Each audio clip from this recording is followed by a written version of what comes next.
kasus. Saya berteman akrab dengan Gus Dur.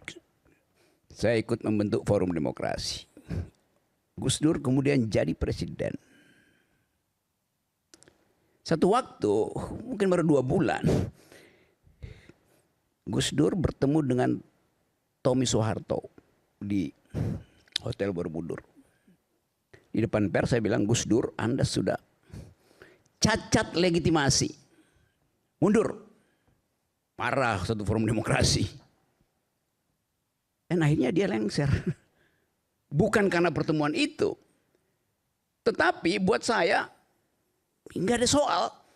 Demi apa? Demi bela siapa waktu itu? Yang saya minta Gus Dur mundur. Lawannya siapa?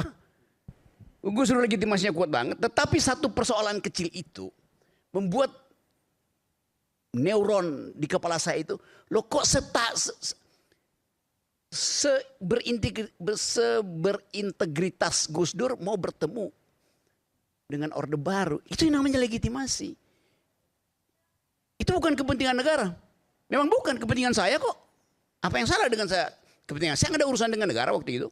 Tetapi orang itu, Gus Dur, karena saya kasih benchmark tinggi itu. Kalau Gibran setaraf itu, saya nggak akan tegur. Karena nggak mungkin dia mampu untuk melakukan itu. Karena dia nggak punya kapasitas untuk berpikir secara etis. Maka tidak boleh kita hukum dia secara etis. Gus Dur punya kapasitas, maka kita hukum dia secara etis tuh. Kalau begitu, Gibran mau dihukum secara apa? Itu namanya kedangkalan dari kekuasaan. Dia nggak tahu apa salahnya. Bagaimana mau nerangkan? Hannah Arendt dulu bilang begitu bahkan. Itu Goebbels itu, anak buahnya Hitler, nggak tahu apa yang dia bikin salah. Sehingga waktu di sidang di Nuremberg, dia bilang, apa salah saya? Jerman, negeri yang menumbuhkan filsafat, pikiran kritis, ditipu oleh Hitler. Dan semua bilang, apa salah Hitler? Ini soal cara kita berpikir. Jadi kalau mau dikatakan tadi bahwa memang kalian mewakili kepentingan negara. Enggak, saya nggak mewakili kepentingan negara. Saya mewakili kepentingan etis saya tuh. Mana lebih tinggi, kepentingan etis saya atau kepentingan negara? Coba, yang mau jawab. Dalam soal Gibran misalnya. Saya punya pengalaman personal dengan Gibran datang ke rumah saya. Bicara tentang etik. You nggak pernah bicara 4 mata. You pernah bicara 4 mata? Berjam-jam. Saya suguhin kopi di situ. Dengan maksud, oke, you bicara anak muda. Saya dorong. Jadi saya paham itu. Sehingga saya katakan, kalau you bertiga bilang, Rocky Gerung mewakili negara. Kagak. Saya mewakili pengetahuan etis saya tentang manusia itu. Oke. Setiap kali kita buka sosial media, isu ini ada di situ terus. Dihentikan di DPR, isu ini ada di situ terus.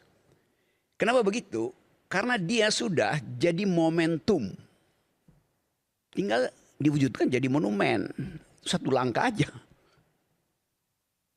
Keburukan. Dia dihitung di dalam konsep noblesse oblige. Presiden noblesse oblige.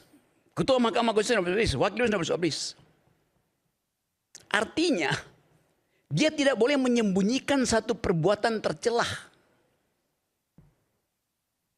Jadi kalau baru ditemukan sekarang, kalau yang kemarin dia lakukan, tempus delictinya, locus delicti enggak berlaku prinsip itu di dalam kondisi noblesse oblige, nobility, kemuliaan.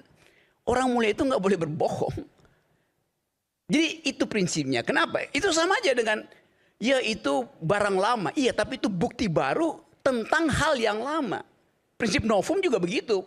Seandainya diketahui ketika pendaftaran bahwa itu adalah fufu-fafa, pasti tidak diterima pendaftaran itu. Iya, tapi waktu itu kan nggak diketahui, baru sekarang. Justru kalau sekarang maka kebohongannya berlapis. Begitu cara melihat kondisionalitasnya itu. 1, 2. Pemaksulan itu awalnya bukan diukurkan pada jenis kejahatan yang sekarang Anda sebut-sebut di konstitusi. Kata konstitusi sendiri di abad 15 artinya hak rakyat untuk membunuh raja. Anda bayangkan tuh. Sebelum ada revolusi Prancis 200 tahun, 400 tahun sebelum revolusi Prancis, 200 tahun. 15 sekian tambah 17, 200 tahun. Anda belajar hukum, coba Anda baca buku Franco Gallia, ditulis oleh François Hotman. Ditulis di Paris, tapi bukan oleh Hotman Paris. Prinsip itu didasarkan pada keinginan untuk membatalkan hak absolut raja. Lalu dia berevolusi sampai sekarang demokrasi. Jadi dari awal pemaksulan itu bahkan artinya membunuh raja. Begitu kalau belajar fondasi filosofi dari legal reasoning, dari hukum itu. Jadi yang pertama tadi, kemuliaan itu tidak boleh ditutupi karena itu tidak berlaku di situ tempus atau locus delicti. Oke. Yang ketiga, ini cuma suara purnawirawan, orang tua kolot. Berapa orang pula? Dan kosong. Berapa orang? 200 orang. Penduduk Indonesia 280 juta orang. Ini peanuts. Dijumlahkan cuma 200 orang.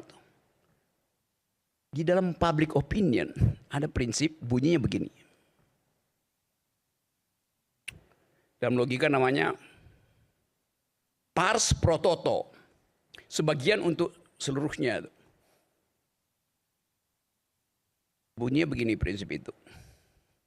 The whole is greater than the sum of its part. Keseluruhan itu lebih besar dari penjumlahan bagian-bagiannya. Jadi bukan 200-nya. 1 tambah 1. Penjumlahannya itu, keseluruhan itu lebih besar dari 200. Begitu cara membaca politik. Begitu cara membaca demokrasi. Ini orkestrasi. Politik adalah orkestrasi. Apa yang salah di situ? Tapi bukan orkestrasinya yang Anda tagihkan. Anda mau cari kondukturnya siapa, konduktornya siapa, dirigennya siapa. Benar kan? Salah. Anda cari siapa yang nulis partiturnya. Begitu. Orkestrasi ada pemain, ada konduktor. Tapi nggak ada partitur, bagaimana mau main? Sekarang saya tanya siapa yang nulis konduktornya? Yang sampai hari ini ada di WA Group, ada di diskusi-diskusi BEM. Setiap minggu saya kira-kira dalam sebulan saya ada undangan kira-kira 100 sampai 120 undangan mahasiswa. Di semua kampus. Temanya soal ini. Mereka yang nulis partiturnya. Terus mau ngapain? Undangan kampus ratusan, temanya soal pemakzulan. Yes. Berulang terus itu. Selamatkan demokrasi. Bagaimana pemakzulan? Itu. Paling saya penuhi 4. Dalam sebulan seminggu sekali. Karena saya lebih sering naik gunung daripada naik mimbar. Jadi kita mau baca itu secara sosiologis. Dia udah menetap di dalam langgam narasi, literasi publik. Ya tapi nggak penting nanti juga hilang di, nggak ada soal dia hilang di DPR. Tapi kalau dia nggak hilang di benak rakyat, bagaimana caranya? Coba kita renungkan soal itu. DPR itu formalitas, di Sogo juga berhenti kok isu itu. Tetapi di publik itu partiturnya ditulis dan tidak bisa dihapus bahkan oleh anggota DPR. Artinya sampai 2029 terus, setiap hari you akan lihat itu. kita membayangkan satu probabilitas bukan posibilitas itu. Padahal politik adalah soal possibility itu. Bukan probabilitas tuh, dihitung 25 orang ya nggak ada soal. Jadi kita mau lihat satu peristiwa dalam sejarah politik Indonesia yang agendanya sudah pernah ditulis sebelumnya tadi diterangkan. Jadi lumrah aja ada pertanyaan semacam itu. Gimana kalau 2/3%, 2/3 dari para pengusul itu nggak ada yang datang? Harto juga bilang begitu dulu. Buat rubah konstitusi diperlukan 2/3. Cukup saya culik satu orang dari DPR, batal. Sebelum Presiden Soeharto menculik, 20.000 mahasiswa itu udah duduk di atas DPR. Maka fakta politik mengubah hukum. Fakta politik yang akan mengubah hukum. Bayangkan, 1 minggu ini pembicaraan masuk tanggal 20. Demo pertama di Makassar, demo kedua di UNJ, demo ketiga di UIN itu. Dan fair kita. Polisi jangan larang mereka demo. Dalam 4 hari, 300.000 orang itu cuma di sekitar Jawa Barat aja udah masuk DPR. Jadi fakta politik. Ya tapi itu street justice. Ya memang tekanan publik. Karena dasarnya adalah moral call. Bukan legal call. Begitu politik berubah, tidak pernah ada politik berubah berdasarkan konstitusi. Semua perubahan politik berubah karena perubahan kualitas kekuasaan. Tukar tambah kuasa sudah terjadi. Jadi kita mau lihat ini bukan soal benci atau tidak benci, tapi rakyat punya semacam simpanan intuisi bahwa ada sesuatu yang nggak beres dengan Gibran. Ya mau bahas di mana? Panggil psikiater, tanya artificial intelligence. Itu yang kita sebut sebagai kemuliaan dari suara rakyat. Vox Populi, Vox Dei. Bukan Tuhan punya suara yang akan diikuti rakyat, bukan. Yang diputuskan rakyat pasti diiyain Tuhan. Itu namanya Vox Populi, Vox Dei, jangan dibalik-balik. Dan itu yang menjadi mesin sejarah. Bukan konstitusi mesin sejarah, tapi justice. Yang kadangkala kita rumuskan secara singkat. Moral, integritas. Kan itu yang kita anggap batin kita itu ada yang nggak benar nih. Yang Anda akan bawa terus-menerus dalam upaya untuk membatalkan imajinasi itu. Jadi sekali lagi, mungkin terjadi, mungkin tidak. Mungkin diiyain, mungkin enggak tuh. Tapi buat saya, politik bukan the art of the possible. Politik is the art of attacking the impossible.